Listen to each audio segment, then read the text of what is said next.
Assalamualaikum warahmatullahi wabarakatuh. Perkenalkan, nama saya Muhammad Yakin Serawal dengan NIM S1S1221109. Nah, saya di sini akan menjelaskan materi tentang tumpukan atau bahasa Inggrisnya itu stack. Jadi langsung saja, yaitu yang pertama itu materi stack atau tumpukan. Jadi tumpukan adalah suatu kumpulan objek yang dimasukkan dan dikeluarkan sesuai dengan masuk terakhir atau keluar pertama atau LIFO. Prinsip atau penggunaan dapat menyisipkan objek ke dalam tumpukan kapan saja, namun hanya dapat mengakses atau menghapus objek yang terakhir dimasukkan objek yang tersisa atau di apa yang disebut atas tumpukan. Di dua operasi ditentukan pada tumpukan. Nah, push memasukkan informasi ke dalam tumpukan. Nah, pop itu mengambil informasi dari tumpukan. Contohnya itu browser internet menyimpan alamat situs yang baru-baru dikunjungi dalam tumpukan. Setiap kali penggunaan mengunjungi situs baru, alamatnya akan dikirim ke tumpukan. Browser memungkinkan penggunaan untuk pop kembali ke situs yang dikunjungi sebelum menggunakan tombol kembali. Terus ini ada editor teks yang biasa menyediakan mekanisme undo yang membatalkan operasi pengeditan terkini dan kembali ke keadaan dokumen sebelumnya. Operasi pembatalan ini hanya dapat dilakukan dengan menyimpan proses teks dalam tumpukan. Situ ada tipe data abstrak tumpukan. Secara formal, tumpukan adalah tipe data abstrak ADT atau sehingga instance S mendukung dua metode berikut: S push E tambahan elemen E ke bagian atas tumpukan S. Terus ada S pop, yaitu hapus dan kembalikan elemen teratas dari tumpukan S. Kesalahan terjadi jika tumpukan kosong. Selain itu, mari kita tentukan metode pengakses berikut untuk kenyamanan. Nah, stop itu mengembalikan referensi ke elemen teratas tumpukan S tanpa menghapusnya. Kesalahan terjadi jika tumpukan kosong, yaitu S is empty mengembalikan true jika tumpukan S tidak mengandung elemen apapun. Terus di situ ada lns, ini mengembalikan jumlah elemen dan tumpukan S dengan Python. Kami mengimplementasikan ini dengan metode khusus len. Di situ berdasarkan konvensi kita berasumsi bahwa tumpukan yang baru dibuat adalah kosong dan tidak ada batasan a priori pada kapasitas tumpukan. Elemen yang ditambahkan ke tumpukan dapat memiliki tipe sebaran, yaitu seperti ini.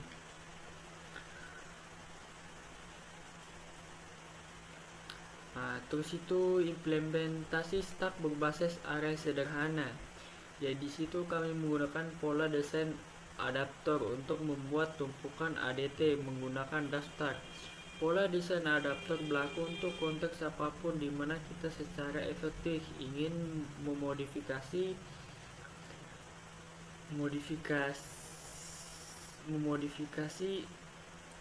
kelas yang ada sehingga metodenya cocok dengan metode kelas atau antarmuka yang terkait namun berbeda.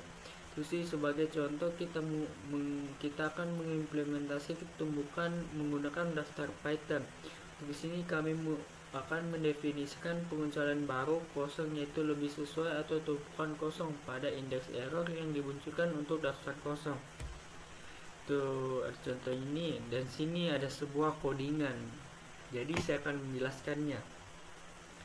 Jadi ini adalah kode stack ADT ya. Di sini mendefinisikan kode ini mendefinisikan sebuah abstrak data atau tipe data ADT. Stack menggunakan list Python sebagai penyimpanan dasarnya. Nah, di sini yang pertama itu ada kelas empty. Kelas ini mendefinisikan tipe exception yang disebut empty. Exception ini digunakan untuk menangani kesalahan saat mencoba akses elemen dari stack kosong. Terus di sini ada kelas array stack. Jadi sini array stack ini implementasi stack dengan menggunakan list Python.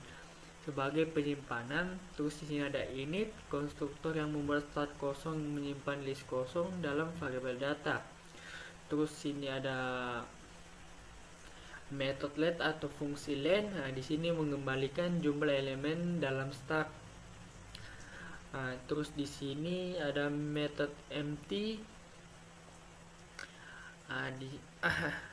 Ada method is empty. Terus di method is empty ya, di sini mengembalikan true jika stack kosong dan false jika tidak. Terus di sini ada method pass. Def pass ini untuk menambahkan elemen ke kelas stack. Terus ada di sini ada method top atau def top. Method top ini untuk mengembalikan elemen di atas stack tanpa menghapusnya. Jika stack kosong maka akan melemparnya ke empty atau exception. Terus ini ada def pop. Def pop ini untuk menghapus dan mengembalikan elemen dari atas stack. Jika stack kosong maka akan melemparkannya ke empty. Terus ada def string. Def string ini mengeluarkan representasi string dari stack dengan tanda panah menunjukkan bagian atas stack.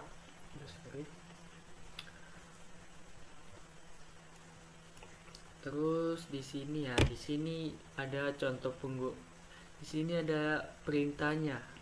Terus di sini ini push ini itu membuat stack baru yaitu S, menambahkan elemen kelima dan ketiga ke stack. Terus di sini ada menampilkan panjang stack dan isinya. Terus di sini ada menghapus elemen dari atas stack dan menampilkan status stack. Terus di sini ada menambahkan elemen baru dan memeriksa elemen teratas dari stack. Dan hasil outputnya itu seperti ini. Di sini stack ini diimplementasikan dan digunakan dalam Python. Ini adalah hasilnya. Dan perintah yang saya jelaskan tadi yang di atas. Terus di sini menganalisis implementasi tumpukan berbasis array. Jadi implementasi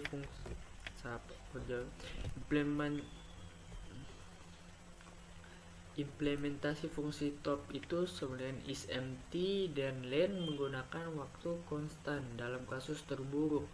Waktu O dalam kurung 1 untuk push dan pop adalah batas diarmotisasi, namun bisa menjadi ON dalam kasus terburuk ketika operasi menyebabkan daftar mengubah ukuran array internalnya. Penggunaan ruang untuk tumpukan adalah ON. Dalam praktiknya akan lebih efisien jika membuat daftar panjang awal N daripada memulai dengan daftar kosong dan menambahkan N item meskipun kedua pendekatan berjalan dalam waktu ON. Ini ada tabelnya. Terus di sini ada membalikan data menggunakan stack. Sebagai konsekuensi dari LIFO, protokol dan tumpukan dapat digunakan sebagai alat umum untuk membalikan data urutan. Contohnya itu mencetak baris dalam file dalam urutan terbalik. Terus itu mengembalikan elemen daftar menggunakan tumpukan, yaitu terus membalikan urutan elemen mana disimpan dalam tumpukan.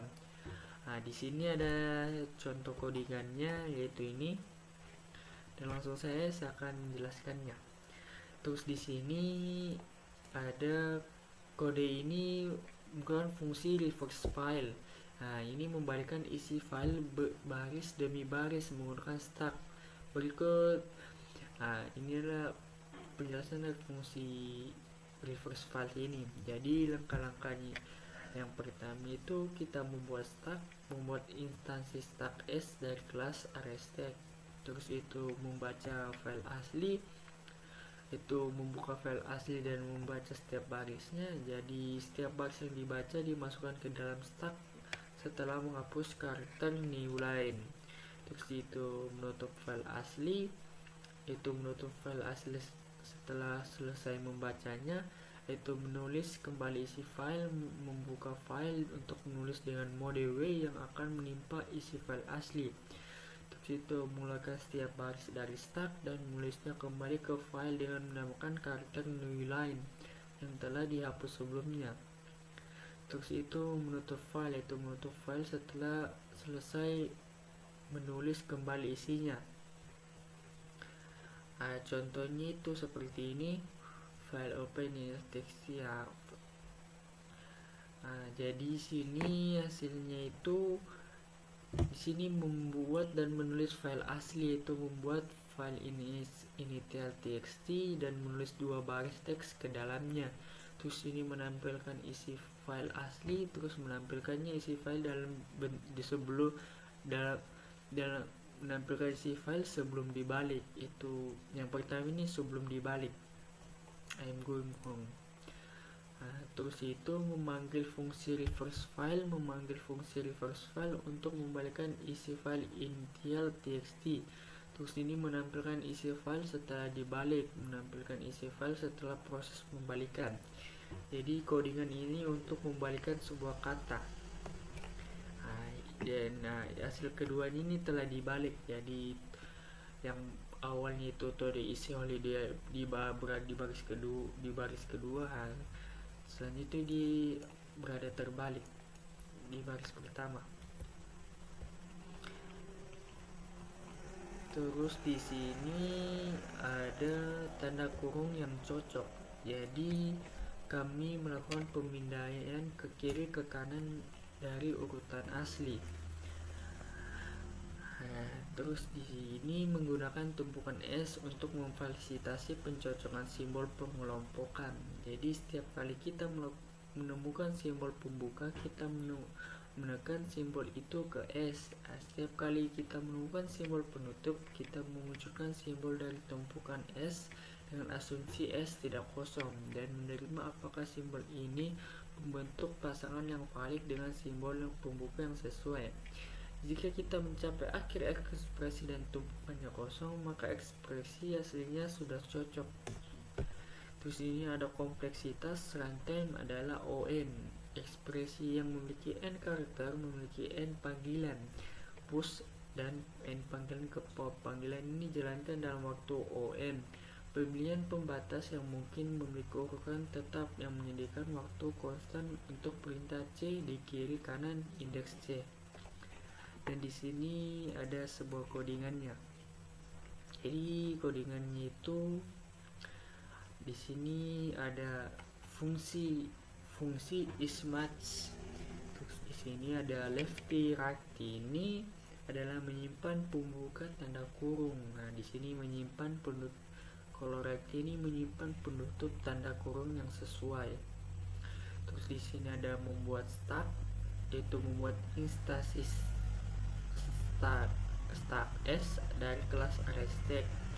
Terus di sini ada memproses setiap karakter dalam ekspresi. Ya, jika karakter adalah pembuka tanda kurung dalam lefty, karakter tersebut dimasukkan ke start. Jika karakter adalah penutup tanda kurung dalam righty, itu jika start kosong berarti tidak ada pembuka tanda kurung yang sesuai untuk penutup tersebut, sehingga mengembalikannya false. Terus jika start tidak kosong, periksa apakah tanda kurung penutup yang sesuai dengan tanda kurung pembuka terakhir dalam start. Jika tidak cocok, mengembalikannya false.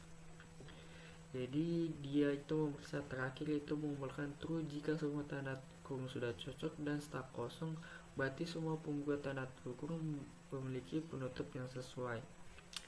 Nah, kita ada contohnya ini.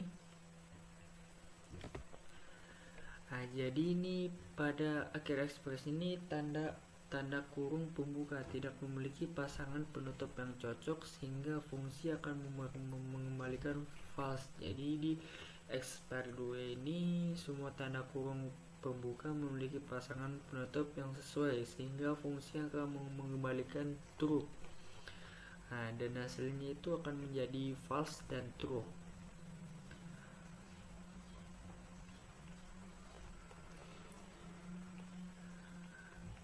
Dan selanjutnya itu mencocokkan tag dalam bahasa markup.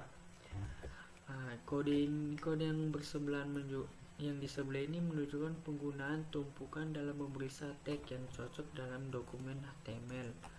Ini ada contoh codingannya.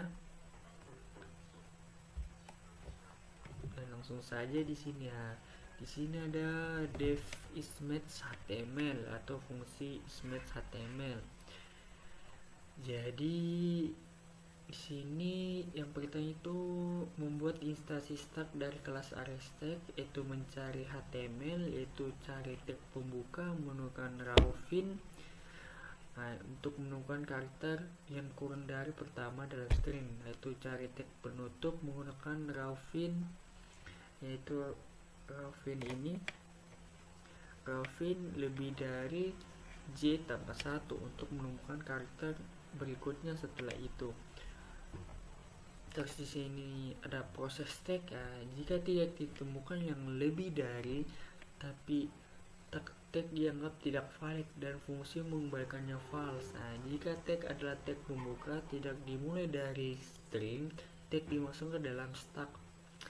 Jika tag adalah penutup dimulai dari string, jika stack kosong tidak ada tag pembuka yang cocok sehingga fungsi mengembalikan false. Jika tag penutup tidak cocok dengan tag pembuka terakhir dalam stack, fungsi mengembalikannya false. Terus ada lanjutan pencarian, yaitu cari karakter yang ini yang kurang dari. Berikutnya adalah string dalam mengulangi proses sampai semua tag diproses. Terus ada pemeriksaan array, itu mengembalikan true jika semua tag sudah cocok dan stack kosong. Contoh penggunaannya itu ada seperti di bawah ini, itu dari ismatch HTML. Jadi fungsi ismatch HTML ini akan memeriksa string yang diberikan dan mengembalikan true atau false berdasarkan apakah semua tag HTML dalam string tersebut memiliki pasangan penutup yang sesuai. Contoh ini adalah string yang diberikan tidak memiliki tag HTML, sehingga fungsi akan mengembalikan true karena tidak ada tag yang tidak cocok. Dan itu maka di sini hasilnya adalah true. Itu saja penjelasan dari materi stack. Sekian dari saya. Wassalamualaikum warahmatullahi wabarakatuh.